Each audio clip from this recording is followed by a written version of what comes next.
बड़ी खबर आपको बता दें, महाराष्ट्र में अयोग्यता को लेकर एक बड़ा अपडेट सामने आ रहा है। स्पीकर के फैसले से उद्धव गुट को बड़ा झटका लगा है। शिंदे को नेता पद से नहीं हटाया जा सकता।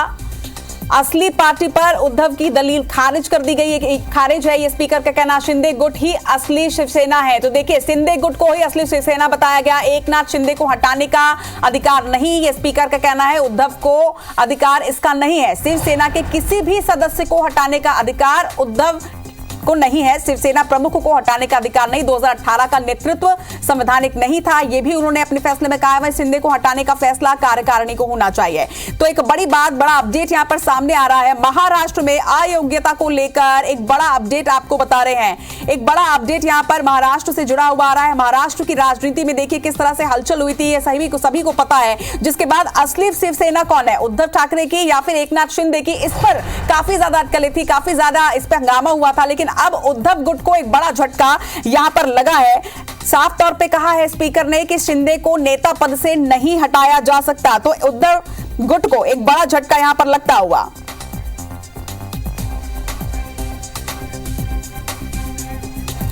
और इस खबर पर डिटेल जानकारी के साथ हमारे सीनियर एंकर पुनीत पाठक इस वक्त हमारे साथ न्यूज रूम से लाइव जुड़ रहे हैं। पुनीत, जिस तरह से ये सामने आई है बात कि अब उद्धव गुट को एक बड़ा झटका कहीं ना कहीं इससे लगा, इसके क्या मायने निकाले जाए और इससे महाराष्ट्र की राजनीति में क्या असर पड़ेगा?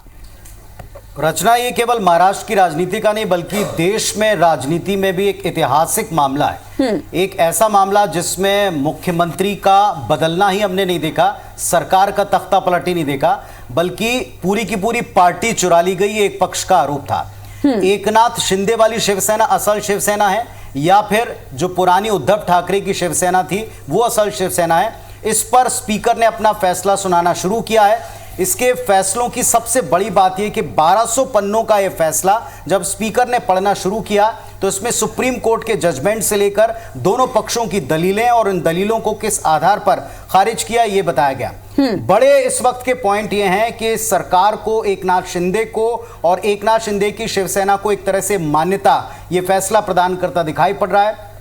उद्धव ठाकरे और उनके गुट को एक बड़ा झटका है। उनके पास मौजूदा केवल 13 विधायक हैं, लेकिन बाकी 37 विधायकों का समर्थन एकनाथ शिंदे और उनके पक्ष को है। एक संविधान संशोधन, पार्टी का जो आंतरिक संविधान संशोधन किया गया, इसके बारे में स्पीकर ने कहा है कि यह गुपचुप तरीके से किया गया संविधान का संशोधन था। 2018 में से जब गुपचुप तरीके से किया तो उद्धव ठाकरे गुट ने या शिवसेना ने तब इसकी कोई जानकारी निर्वाचन आयोग को नहीं दी। निर्वाचन आयोग के पास में वही 1999 का पार्टी का संविधान है जिसके मुताबिक उनकी राष्ट्रीय कार्यकारिणी के पास ये फैसले, ये अधिकार सुरक्षित थे जिनका इस्तेमाल उद्धव ठाकरे करना चाहते थे। वो अगर एकनाथ शिंदे को अयोग्य घोषित कर रहे हैं, वो अगर उन्हें सदन के किसी नेता पक्ष के पद से हटाना चाह रहे हैं तो ऐसा वे नहीं कर सकते।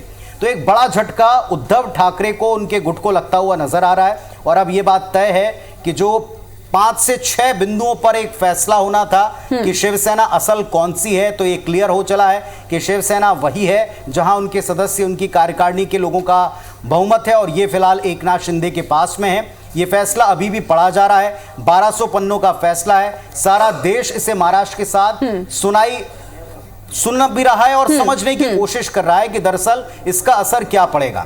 24 के चुनाव में जिस वक्त हम देश में 2 बड़े गठबंधनों की राजनीति देख रहे हैं, इसमें शिवसेना का अस्तित्व, शिवसेना के लोगों का मत किस तरफ है, महाराष्ट्र किस शिवसेना को असली मानेगी, इस वक्त आने वाला ये फैसला बड़ा अहम हो जाता है। निश्चित तौर पर पुनीत जी, जैसा आपने कहा कि देश की राजनीति में एक बहुत बड़ा ये फैसला है निश्चित तौर पर। और इस फैसले के साथ ही देखिए कितने सारे सवाल उठ रहे हैं अब कि उद्धव गुट के पास क्या अब कोई और ऑप्शन बचा है? क्या इस फैसले को ही स्वीकार करना होगा उन्हें या फिर उनका संघर्ष अभी भी जारी रहेगा? ये वो तमाम सवाल जब आने वाले दिनों में साफ हो पाएगा। तमाम बातचीत के लिए आपका बहुत बहुत शुक्रिया पुनीत जी।